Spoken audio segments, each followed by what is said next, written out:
নমস্কার বন্ধুরা, তোমরা সবাই কেমন আছো? আশা করি খুবই ভালো আছো।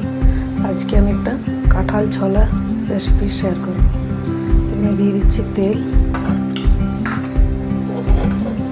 ফোড়নে দিয়ে দিচ্ছি একটু গরম মশলা আর তেজপাতা, দিয়ে দিচ্ছি পেঁয়াজ,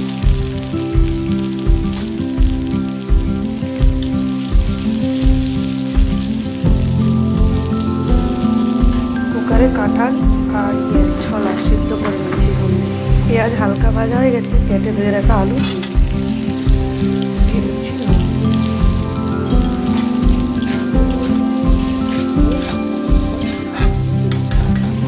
এখানে আলু পেঁয়াজ ভাজা হয়ে গেছে, দিয়ে দিচ্ছি আদা রসুন কাঁচা লঙ্কা জিরা পেস্ট।